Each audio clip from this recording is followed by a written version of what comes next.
Find the equation of the line L2. Now L2, remember, is perpendicular to that line there, yeah? So we can get the gradient of L2, can't we?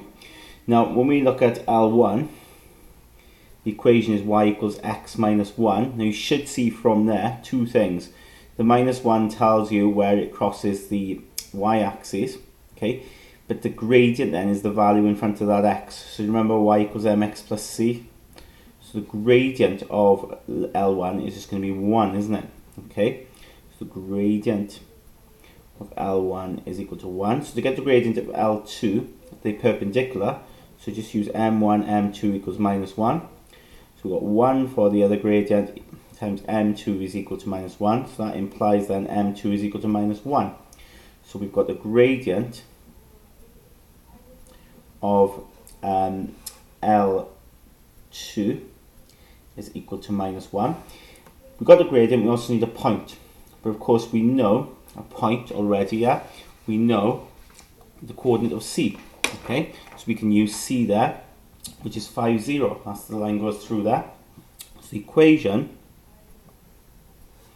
we'll do y minus y1 equals mx minus x1.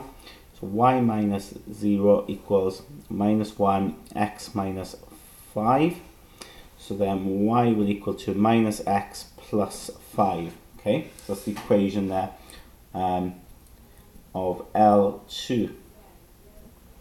Okay, it says then show that the coordinates of E are 3, 2. So basically E is where the L1 and L2 intersect, yeah? So we've got y equals x minus 1 and y equals minus x plus 5. Okay, so that's my L1, that's my L2. So all I've got to do then is solve these simultaneously.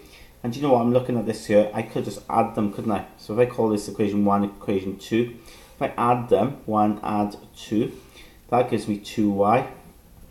Add them, x add minus x is 0, minus 1 add 5 is 4. So that implies y is equal to 2, okay? And then you just sub it back in then to 1. So then 2 is equal to x minus 1, which implies then x is equal to 3. So therefore E is equal to 3, 2.